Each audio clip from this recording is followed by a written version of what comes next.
मुद्रा, बचत एवं साख अध्याय 3 में आप सबों का स्वागत है। हम लोग पढ़ने जा रहे हैं लघु उत्तरीय प्रश्न और दीर्घ उत्तरीय प्रश्न। तो बिना किसी देरी के फालतू का बात करने से कोई फायदा नहीं है। वो हम बात करेंगे जब हम पर्सनल क्वेश्चन और आंसर को डील करेंगे, तो उस समय हम 1 बाय 1 बात करेंगे। ये एक डेमो लेक्चर है, इसको हमको सिर्फ अभी देखना है और समझना है। तो चलो हम देखते हैं हमारा पहला क्वेश्चन क्या है। हमारा पहला क्वेश्चन है वस्तु विनिमय क्या है। हम वस्तु को बदलने की बात कर रहे हैं। हम किसको बदलने की बात कर रहे हैं? वस्तु को बदलने की बात करते हैं। कहते हैं जब दो पक्ष होना चाहिए, दो व्यक्ति होना चाहिए, अपनी अपनी वस्तुएं आपस में बदलते हैं तो इसे वस्तु विनिमय कहते हैं। अब समाप्त हो गया वस्तु विनिमय, लेकिन अभी भी बहुत बार होता है, गांव घर में ऐसा होता है। मकई खरीदने वाला आता है, वो मकई खरीद करके बदले में कुछ वस्तु दे देता है, ठीक है, तो इसी को हम वस्तु विनिमय कहते हैं। यह प्रक्रिया मुद्रा के अस्तित्व से पहले प्रचलित थी। उदाहरण के लिए यदि रामेश्वर के पास गेहूं है और रहीम के पास कपास है, तो दोनों क्या करते थे? एक दूसरे की चीज की जरूरत है तो दोनों आपस में बदला बदली कर लेते थे। अब है ना, अब ऐसा हो गया, रामेश्वर के पास गेहूं था, इसके पास अनाज था और इसके पास कपड़ा का चीज था, रुई। इसको कपड़ा की जरूरत थी और इसको भूख था तो इसको खाना का जरूरत था। तो इसने कहा कि चलो आपस में सामान को बदल लेते हैं, तो वस्तु को इन्होंने बदला। तो जो वस्तु, इसी को हम क्या कहते हैं? इसी को हम वस्तु विनिमय कहते हैं। तो क्लियर हो गया प्रश्न नंबर 1। अब हम चलते हैं प्रश्न नंबर 2 की ओर। मौद्रिक प्रणाली क्या है? अब देखो क्या होता था, जब वस्तु का विनिमय होता था तो कभी कभी ऐसा होता था कि अब मान लो कपास का मूल्य अगर ज्यादा है और गेहूं का मूल्य कम है, तो अब रहीम कहेगा कि नहीं, कपास कैसे दें, वो कम देना चाहेगा। लेकिन जो दूसरा रामेश्वर कहेगा नहीं, तुम ये लो। अब ऐसा है कि गेहूं का मूल्य ज्यादा है और कपास का मूल्य कम है, तो ये जो चीजें थी बदलने की, इसमें कठिनाइयां होती थी। तो फिर एक प्रणाली आई और उसका नाम क्या था? मौद्रिक प्रणाली। कहता है मुद्रा प्रणाली वस्तु विनिमय की समस्याओं का समाधान है, जहां मुद्रा का प्रयोग करके सामानों का लेन देन होता है। मुद्रा के माध्यम से लोग अपने सामान को पहले पैसे में बेचते हैं, फिर जरूरत की चीजें मुद्रा से खरीदते हैं, जिससे सही मूल्य पर सही सामान खरीदना संभव हो। तो रामेश्वर क्या करेगा? पहले अपने गेहूं बेच देगा, उससे जो उसको मुद्रा प्राप्त होगी, फिर उस मुद्रा से वो क्या करेगा? कपास को खरीदेगा। इससे क्या होगा? इससे लड़ाई झगड़ा नहीं होगा और हर चीज का उचित मूल्य प्राप्त हो जाएगा। तो प्रश्न नंबर 2 समाप्त हो गया। अब हम चलते हैं प्रश्न नंबर 3 पर।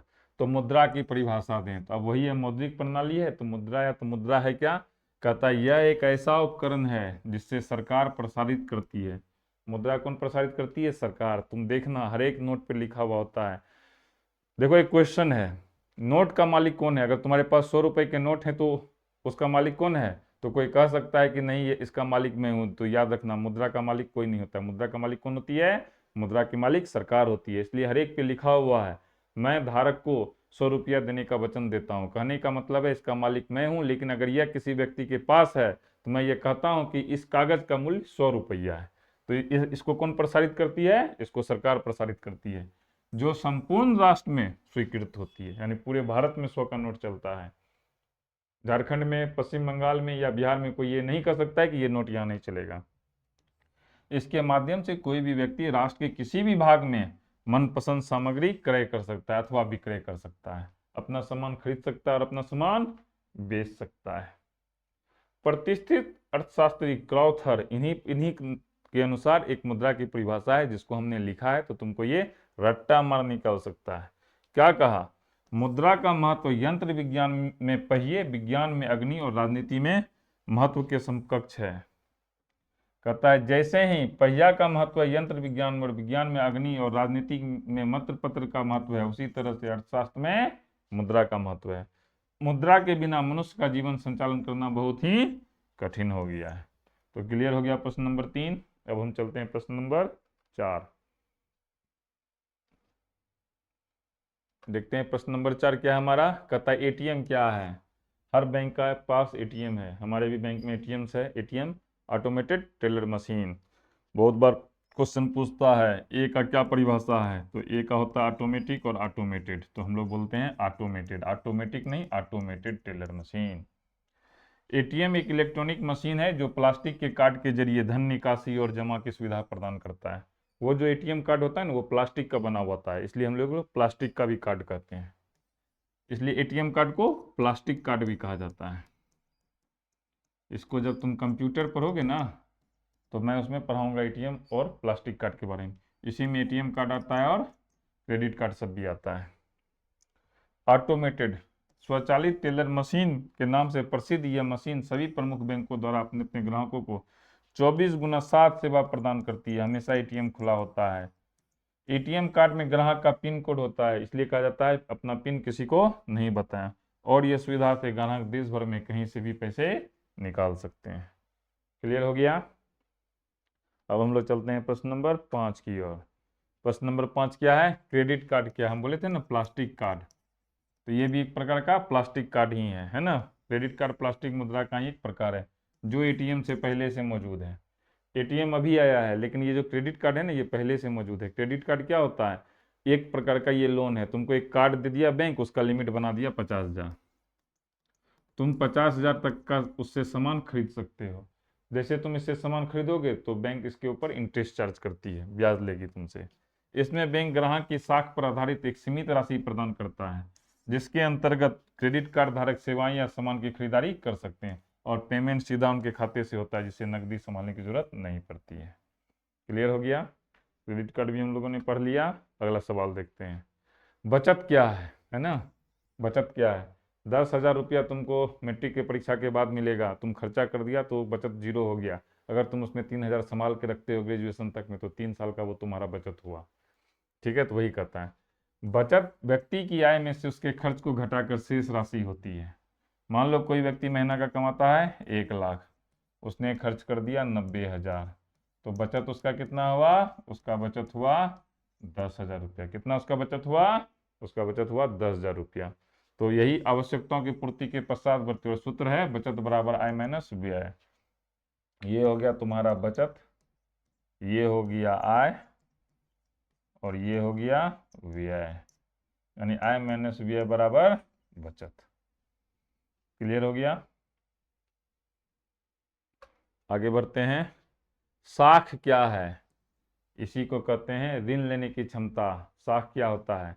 कभी कभी क्या होता है, तुम गांव में देखना, कोई व्यक्ति अगर किसी से पैसा मांगता है तो उसको तुरंत मिल जाता है, और कोई व्यक्ति किसी अपने रिश्तेदारों से भी पैसे मांगता है तो उसको रिश्तेदार नहीं देते हैं, कहते हैं कि मेरे पास नहीं है। तो इसी को हम कहते हैं साख, यानी उस व्यक्ति की साख क्या हुई? उस व्यक्ति की साख खराब है। तो साख विश्वास और भरोसे को दर्शाता है, यानी साख का अगर बात करें तो ये विश्वास और भरोसा है। जिस व्यक्ति पर समाज का अधिक विश्वास होता है उसकी साख उच्च मानी जाती है, और साख के बल पर व्यक्ति समय सीमा में भुगतान करने की प्रतिज्ञा पर सामान खरीद सकता है। बैंक साख को मजबूत करते हैं, ग्राहकों को उनके खाते में मौजूद राशि से परे एक सीमित रकम निकालने की सुविधा प्रदान करके। जैसे को कहते हैं ऋण लेने की जो क्षमता होती है, कर्जा लेने की जो क्षमता होती है उसको हम साख कहते हैं। अगर एक लाइन में इसकी परिभाषा देने के लिए कहे तो कर्जा लेने की क्षमता को हम साख कहते हैं। अब हम आते हैं प्रश्न नंबर 8। प्रश्न नंबर 8 नहीं है, यहाँ क्या है, लॉन्ग आंसर क्वेश्चन है, दीर्घ उत्तरीय प्रश्न है। तो हम लोग इसको देखते हैं क्या है दीर्घ उत्तरीय प्रश्न।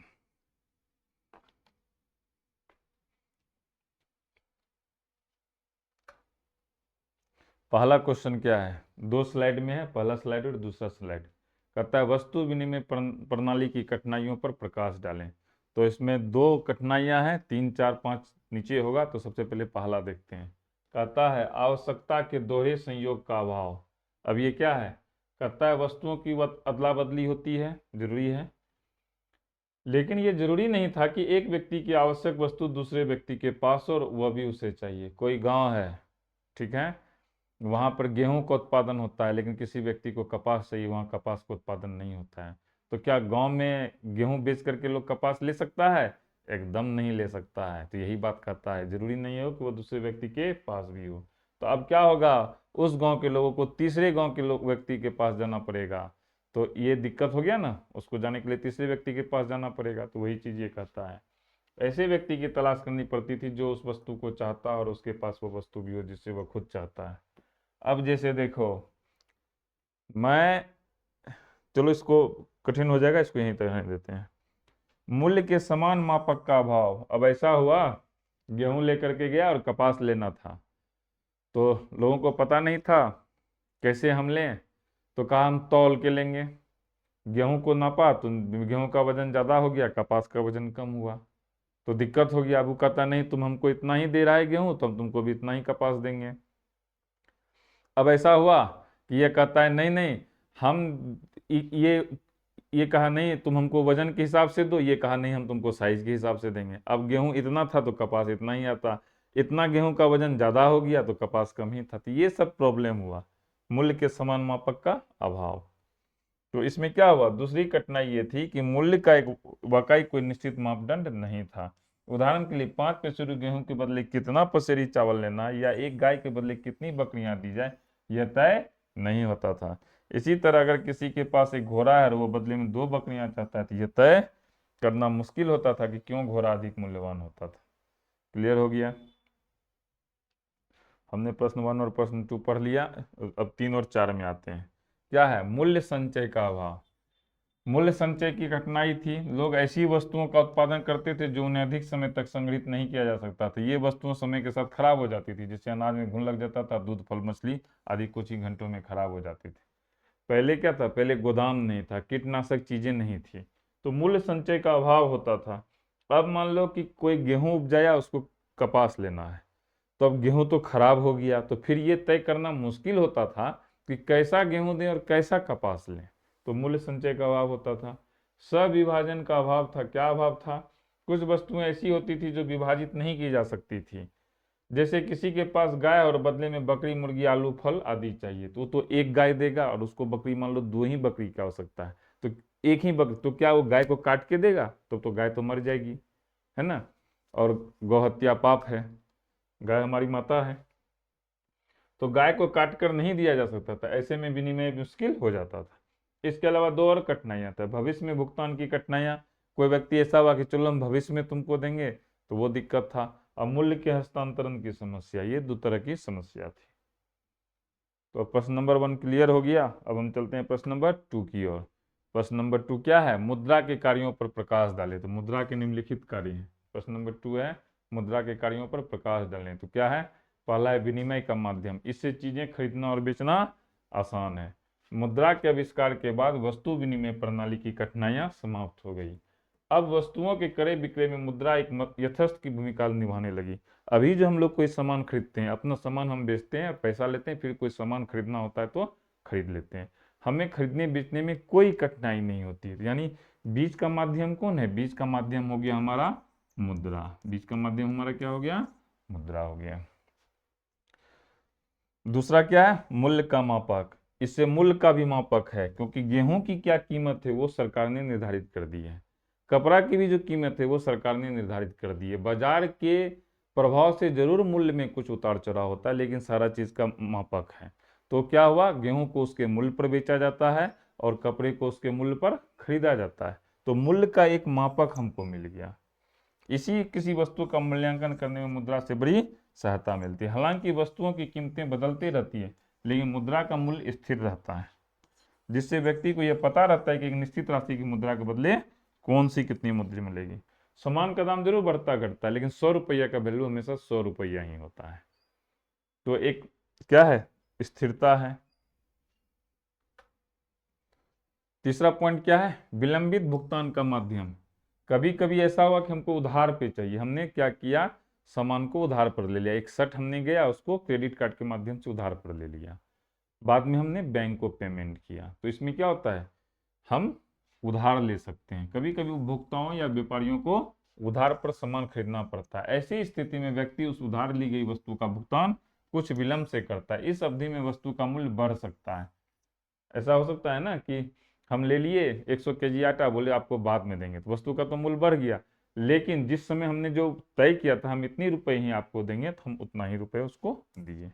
मूल्य का संचय, इसमें क्या होता है, वह पैसा को बचा सकता है। हम पैसे को बैंक में रख सकते हैं, अनाज को रखते हैं लेकिन उसमें घुन लगने की संभावना होती है, उसके खराब होने की संभावना है, लेकिन इसमें ऐसा कोई चीज नहीं है। जैसे देखो, अपनी आय का कुछ हिस्सा बचाकर रखना चाहते हैं तो रख सकते हैं, जैसे बुढ़ापे में, है ना, पेंशन के लिए हम लोग काम करते हैं, मुद्रा को संचित रखा जाता है। तो ये सारी सारी बातें हैं। इसके अलावा मुद्रा क्रय शक्ति का स्थानांतरण और साख सृजन का आधार भी बनती है। अगर आपके खाते में पैसे अच्छे खासे रहते हैं तो लोन लेने की संभावना ज़्यादा होती है। तो हमने इसको भी पढ़ लिया प्रश्न नंबर 2 को। अब हम लोग चलते हैं प्रश्न नंबर 3 की ओर। मुद्रा के आर्थिक महत्व पर प्रकाश डालें। हम अर्थशास्त्र पढ़ रहे हैं तो आर्थिक महत्व की बात करते हैं। कहता है मुद्रा के आर्थिक महत्व को समझाते हुए प्रसिद्ध अर्थशास्त्री, उसका नाम क्या था, ट्रेस्कॉट, उन्होंने क्या कहा, मुद्रा हमारी अर्थव्यवस्था का हृदय नहीं तो रक्त स्रोत तो अवश्य है। हृदय कहता है ना, कोई अगर बहुत प्यारा है तो कहता है ना वो दिल के करीब है। तो कहता है मुद्रा अगर दिल के नहीं भी करीब है तो ये रक्त है, ये हमारे पूरे शरीर में विद्यमान है। हृदय एक हिस्से में है, यहाँ पर है, लेकिन ठीक है जो रक्त है वो मेरे पूरे शरीर में है। तो मुद्रा कहता है बिल्कुल यही है, अर्थव्यवस्था में ये रक्त है। हर जगह जाइए तो पैसा है, कपड़ा खरीदिए पैसा है, सामान बेचिए पैसा है। इसी विचार का अगर हम इसको आर्थिक जीवन से मुद्रा को निकाल दें तो व्यक्ति एक क्षण भी जीवित नहीं रह सकता है। इस विचार का समर्थन करते हुए प्रोफेसर मार्शल ने कहा है मुद्रा वह धुरी है जिसके चारों तरफ संपूर्ण आर्थिक विज्ञान चक्कर काटता है। धुरी क्या कहते हैं, तुम देखना पहिया, जो इसको कहते हैं एक्सल, इसमें होता है पहिया, ये ऐसे ऐसे करके घूमता है, तो इसी को कहते हैं धुरी। तो कहता है अगर इसको हम मान लें अर्थव्यवस्था, अगर गाड़ी को एक अर्थव्यवस्था मान लें, ठीक है, मेरे पास एक 4 व्हीलर है, मान लो उसको अगर हम अर्थव्यवस्था मान लें तो ये जो चक्का घूमता है ना तो वो धुरी है, अगर वो नहीं रहेगा तो चक्का घूमेगा ही नहीं, गाड़ी थप। कभी कभी होता है ना, वही तुम देखना, कभी कभी बहुत सारी गाड़ी क्या होता है, उसका चक्का टूट के निकल जाता है और वो गिर जाता है, तो अर्थव्यवस्था क्या होगी, गिर जाएगी, पलट जाएगी। तो वही चीज है। आधुनिक आर्थिक व्यवस्था के लिए मुद्रा प्राण है। यदि मुद्रा को हटा दिया जाए तो हमारी संपूर्ण अर्थव्यवस्था अस्त व्यस्त हो जाएगी। यदि मुद्रा का आविष्कार नहीं होता तो विश्व के देश इतनी आर्थिक प्रगति और विकास नहीं कर पाते। सही बात है। सामान, अब देखो क्या है, तो हम सामान लेके अपना जाना पड़ता, फिर वहां से सामान लेके आना पड़ता। चलो इस चीज को समझते हैं। मेरे पास एक लैपटॉप है सरफेस का, ठीक है, जिस समय मैंने इसको खरीदा था, ठीक है, उस समय ये 2017 में ही मैंने इसे खरीदा, तो उस समय ये नया नया लॉन्च हुआ था, ये 6 या 7th वर्जन था, वो यहाँ था, ठीक है, इसमें हमारे यहाँ मिल नहीं रहा था। मैंने माइक्रोसॉफ्ट से खरीदा, तो माइक्रोसॉफ्ट ने क्या किया, फ्लिपकार्ट पे इसको इनलिस्ट किया और मैंने उसे पैसे दे दिए, माइक्रोसॉफ्ट को पैसा मिल गया। अब क्या होता, अगर मुद्रा नहीं होता तो मैं माइक्रोसॉफ्ट को कुछ सामान देता तो वो सामान फिर यहाँ से अमेरिका जाता, कितना मुश्किल था। तो यही चीज यहाँ पे कहा हुआ है।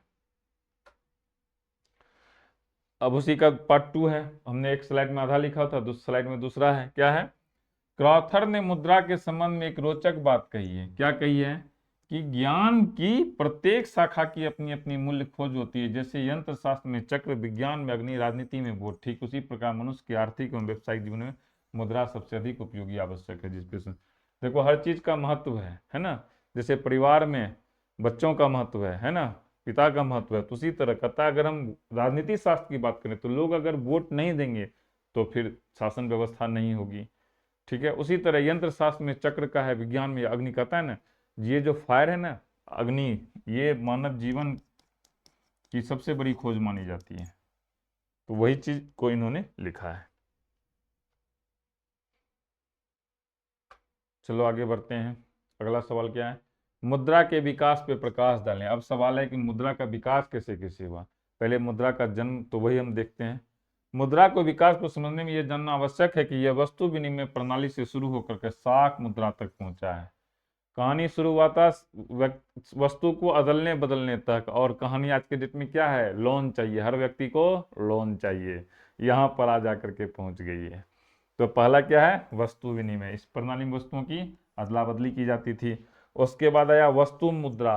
प्राचीन सिक्का युग में किसी पशु या कृषि उत्पाद को मुद्रा के रूप में स्वीकार किया जाता था, ठीक है, कि चलो इस एक सामान को मान लिया गया, इस बदले में ये सामान दे देते हैं। उसके बाद कहानी आया धात्विक मुद्रा का, यानी सिक्का का, है ना, धात्विक बोले तो सिक्का। वस्तु मुद्रा की कठिनाइयों को दूर करने के लिए धातु का उपयोग किया गया। अब वस्तु क्या था, कोई जो वस्तु था वो खराब हो जाता था, लेकिन धातु क्या होता है, वो खराब नहीं होता था। सबसे पहले पीतल और तांबा का प्रयोग हुआ।